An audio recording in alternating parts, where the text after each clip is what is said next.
सब देखने और सुनने वालों की खिदमत में मोहब्बत भरा सलाम। नाज़रीन, इंग्लैंड में जी हाँ, जो सियासी पनाह वाले हैं उनके लिए बहुत ही मुश्किल दिन आने वाले हैं। इरफान अहमद खां साहब हमारे साथ है। खां साहब, ये इंग्लैंड की तरफ से बहुत बड़ा फैसला किया जा रहा है।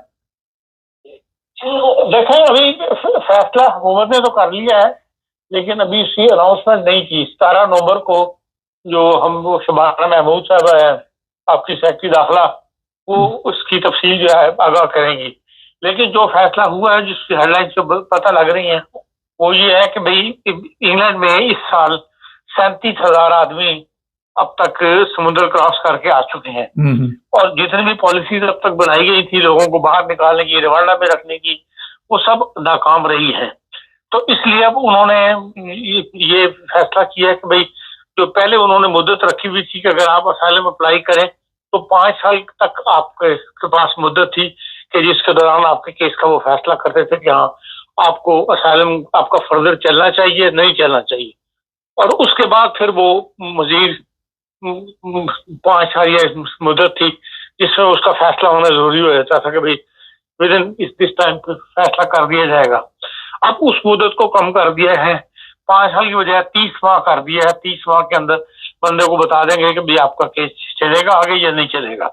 और जिनका केस चलेगा उनको भी वो कहते हैं कि 20 साल में जिनका केस मंजूर हो जाएगा, 20 साल के बाद उनको वो स्टेटस दिया जाएगा कि हाँ भाई आप ये बरतानिया में मुश्किल काम कर सकते हैं या उनकी शहरी दर सकते हैं या उस हकूक के उनको वो मिल सकते हैं। तो ये एक सख्त फैसला है, बहुत सख्त।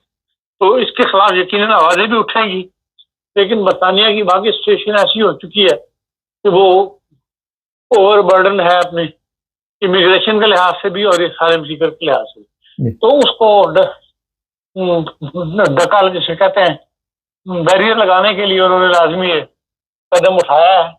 और 17 नवंबर को इस तफसील आपको पता लग जाएगी। खां साहब, 20 साल तक इंतजार करना पड़ेगा और ये भी कहा जा रहा है कि अगर 20 साल में उनके मुल्क के हालात ठीक हो गए तो उन्हें वापस जाना पड़ेगा। देखें, ये बात तो है कि भाई जब तक आपको पूरा स्टेटस नहीं मिलता, उस वक्त अगर आपके हालात ठीक हो जाते हैं तो आपको वापस भी बात मुमकिन मौजूद है, इम्कान मौजूद है। लेकिन देखें, जो आ जाता है ना वो कोई ना कोई सेटलमेंट के रास्ते जो है पैदा कर ही लेता है। फिर यह है कि गवर्नमेंटें बदल जाती हैं। 20 साल बड़ा लंबा अरसा है, इसमें दूसरी गवर्नमेंट्स आ जाए। वो कह तो यही रहे हैं कि भाई दाएं बाजू की जो जिस जर्मनी में हो रहा है, इसी तरह वहां बरतानिया में भी ऐसी पार्टियां जो छोटी पार्टियां थी और दाएं बाजू का रुझान रखती थी, उनको स्ट्रांग हो रही हैं, उनको वोट बैंक ज्यादा बढ़ रहा है। इसलिए वो इस किस्म के इकदाम जो है वो किए जा रहे हैं। लेकिन 20 साल में बहुत कुछ दुनिया के अंदर बदल जाता है। लेकिन सरदस्त बहरहाल ये एक हार्ड फैसला जो है वो सामने आने वाला है।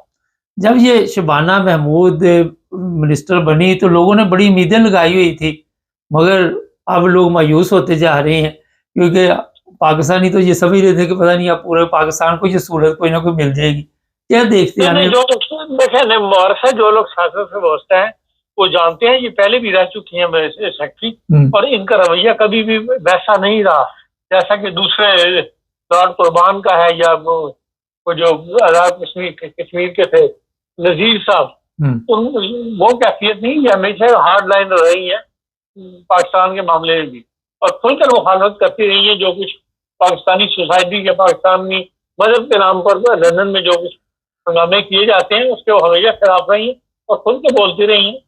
इसलिए उनसे ऐसी तवक्को रखना मुझे तो नहीं थी। मैं तो शुरू में उन्होंने बनते कह दिया था, जो उनका पहला बयान था उसी में कान खड़े हो गए थे। हाँ सर, यूरोप पे प्रेशर पड़ेगा। अब जो लोग इंग्लैंड में फर्ज करें नहीं वहां पे पहुंच सकते या जिनके लिए आप सोचना होगा कि मुश्किल रहाइश, तो अब यूरोप की तरफ भागेंगे लोग। नहीं, यूरोप में आप देखेंगे जितने भी हैं इनको डिपोर्ट करेंगे ज्यादातर को। ऐसे नहीं छोड़ देंगे कि भैया जाए यार। बढ़ती जर्मनी वाला ऐसा नहीं कि उसके साथ नहीं है कि आप ग्रंजे पे जाते हुए हाथ देखे तो ग्रंजे छोड़ दें। इनको जिनके केस खत्म हो जाएंगे या नहीं उनको बरतानिया यकीनन रिपोर्ट करेगा। जी, बहुत शुक्रिया खान साहब, बहुत शुक्रिया, थैंक यू। खान साहब आज थोड़े बिजी थे तो जिसकी वजह से अभी मैं आपको बताता हूँ हुआ क्या है। ये जी इतने अखराजात जो लोग वहाँ से आते हैं उनके ऊपर खर्च हो रहे हैं, उनको महँगे होटलों में रखा जाता है और वहाँ पे वो ठीक-ठाक पिकनिक मनाते हैं। केस मंज़ूर भी होते और जब तक मंज़ूर नहीं होते उस वक़्त तक ये बड़े ज़बरदस्त होटलों में रहते हैं। मुख्तलिफ़ कंपनियाँ वहाँ पे खाना सप्लाई करती हैं, मेडिकल और भी अखराजात हैं। और इस वक़्त इंग्लैंड में क्योंकि मैं खुद भी इंग्लैंड में मौजूद होता हूँ कई दफ़ा, तो वहाँ के हालात ऐसे हुए हुए हैं कि रहाइश का बड़ा प्रॉब्लम बना हुआ है। अब इन लोगों को जो होटलों में थे, बताया जा रहा है कि फ़ौजी बैरकें हैं, वहाँ पे मुंतकिल किया जा रहा है। जो अफ़गानिस्तान के शहरी हैं और उन्होंने वहाँ पे सियासी पनाह ली हुई है, वो वहाँ भी मुश्किलात पैदा कर रहे हैं, जिस तरह दूसरे ममालिक से शिकायतें आती हैं। क्रिमिनल हैं, क्राइम में मुलव्वस हैं और फिर अदालतों के खराजात, पुलिस, ये वो काफ़ी मुश्किल हो रही है वहाँ पे बरतानिया में। और बरतानिया के जो आने वाले दिनों में फ़ैसले हैं, वो काफ़ी सख़्त नज़र आ रहे हैं। इसमें कोई रियायत नहीं दी जाएगी, यहाँ तक कि उन लोगों को सिर्फ़ सियासी पनाह मिलेगी, जो बिल्कुल जिनका आप वो अच्छी तरह वो छान-बीन कर लेंगे। फ़र्ज़ करें पाकिस्तान है, पाकिस्तान से बड़ी तादाद में लोग वहाँ पे आते हैं, उनमें मुख्तलिफ़ लोगों को मज़हबी प्रॉब्लम है, अहमदी हैं, क्रिश्चियन है, आजकल ये बलूचिस्तान के भी आ रहे हैं और भी लोग आ रहे हैं, पीटीआई के लोगों के लिए मुश्किल है पाकिस्तान में। तो ये भी अपने केस की पैरवी अच्छी तरह करेंगे तो केस जो है वो मंज़ूर होंगे। अगर कहीं पे भी कोई सुस्ती की, तो समझिए कि एक दफ़ा आप निकल के 30वीं माह से आगे चले गए किसी तरह भी, एक अदालत, दूसरी अदालत या फिर वहाँ से आपका रिजेक्ट हो गया केस और फिर आपके लिए वो मुश्किल पैदा होगी। जहाँ तक खान साहब ने अभी बताया यूरोप, यहाँ जी बड़ी सख्ती होती जा रही। मुस्लिम ममालिक के लोगों को पकड़ा जा रहा है जर्मनी में। कल भी 20 के करीब लोग गिरफ्तार किए गए, उनको वापस भेजा गया। हर हफ्ते यहाँ से प्लेन जा रहे हैं, उसमें लोगों को बिठा-बिठा के उनके ममालिक में वापस भेजा जा रहा है। इसी तरह ये मैं बता दूँ यूनान में जो लोग रहते हैं, वो जो ये डिलीवरी-शिलीवरी का काम करते हैं, पार्लियामेंट में आवाज़ उठी है कि ये गैर कानूनी तौर पर यहाँ पे काम करते हैं, इनको पकड़ो और जो भी पकड़ा जाए उसको भी वापस भेजो। ये आहिस्ता-आहिस्ता सख्ती के दिन आते नज़र आ रहे हैं यहाँ पे। और हॉलैंड के बारे में मैं आपको बताया था। पहले वहाँ पे मेरी बात हुई लोगों के साथ पाकिस्तानी जो हैं, 6 माह में केस मंज़ूर हो जाते थे। अब 2-2 साल, 3-3 साल बाद जाके केस मंज़ूर हो रहे, चाहे आप पाकिस्तान अहमदी हैं या किसी भी मुश्किल से वहाँ पे पहुँचे। लेकिन हमारी क्योंकि रिपोर्ट मजमूई होती है, हर बंदे से राब्ते हम में हैं हम, उस वजह से आपको बता रहा हूँ। तो अब जो लोग इंग्लैंड आते हैं उनको ये भी पता होना चाहिए, जो स्टूडेंट वीज़े पे आते हैं वो भी असाइलम नहीं क्लेम कर सकेंगे, सियासी पनाह नहीं वहाँ पे ले सकेंगे। उनके लिए भी ये जनाब मुश्किल पैदा हो गई है। तो इंग्लैंड में काफ़ी सख्त कवानीन बनाने का जो प्रोग्राम बना है 17 तारीख को, वो ज़ाहिर है आपको पता चल जाएगा और आज उसमें कोई ना कोई नई चीज़ें सामने आएँगी। जो भी अपडेट हुई वो आपको बताते रहेंगे। पाकिस्तान से आने से पहले कम से कम 100 दफ़ा सोचें, पैसे लगाने से पहले 100 दफ़ा सोचें। एक और चीज़ मैं बताऊँ, मेरी मलेशिया में बात हुई थी। उन्होंने बताया जी कि यहाँ पे हमें एक अरसा हो गया और हमारे केस लगे हुए हैं।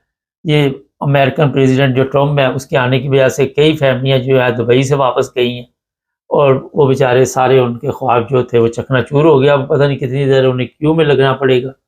और वहाँ पे मलेशिया, ये आपका थाईलैंड, बैंकॉक, नेपाल और भी ममालिक में बड़ी तादाद में पाकिस्तानी मौजूद हैं जिन्हें मज़हबी तौर पे पाकिस्तान में आप सबके इल्म में है कि ऐसे कवानीन बनाए गए हैं जहाँ से अहमदी लोग जो हैं वहाँ काफ़ी मुतासर होते हैं। मेरी कुछ लोगों के साथ जब बात हुई तो उन्होंने ये भी कहा कि हमें वहाँ जिस शहर से हम पाकिस्तान से आए हैं वहाँ उलमा जो थे वो परेशान करते थे और हमारे कारोबार नहीं चल रहे थे। कोई सरकारी नौकरी में था, किसी पे झूठा मुकदमा बन गया, किसी पे कुछ बन गया और ये खाते-पीते लोग अच्छी ज़िंदगी गुज़ारते, इन ममालिक में काफ़ी परेशान हैं और ऐसे हालात भी वहाँ पे नज़र आते हैं कि बड़ी मुश्किल से अपना गुज़ारा वो चला रहे हैं।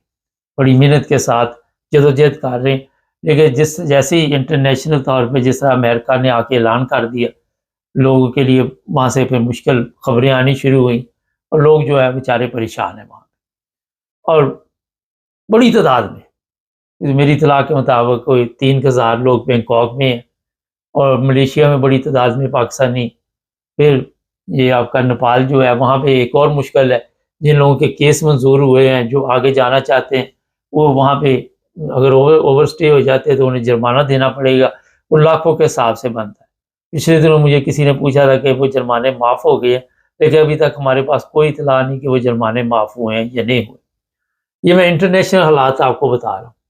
और इस वक्त अमेरिका से भी लोगों को पकड़ के वापस भेजा जा रहा है, और इसी तरह इंग्लैंड से बड़ी तादाद में छापे पड़ रहे हैं, रेस्टोरेंटों पे छापे पड़ रहे हैं, रेस्टोरेंट बंद कर दिए जाते हैं जहाँ गैर कानूनी तौर पर कोई भी बंदा काम कर रहा हो।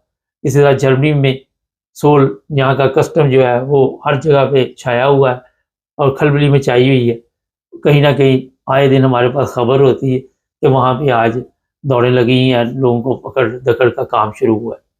इसी तरह अभी मैंने जिस तरह यूनान की बात की है, इटली में भी हालात इतने अच्छे नहीं रहे, और पुर्तगाल के पेपर लोग लेते थे, वो भी पिकनिक ख़त्म हो गई। आहिस्ता आहिस्ता यूरोप में आना काफ़ी मुश्किल हो जाएगा, लेकिन पाकिस्तान के हालात ऐसे कि वहाँ रहना भी मुश्किल है, जाएँ तो जाएँ कहाँ। ये है इस वक्त क्या जो मसला है। ये जनाब अपडेट आपको जो थी ताज़ा वो दे दी। चैनल को सब्सक्राइब करें, जुड़े रहें हमारे साथ।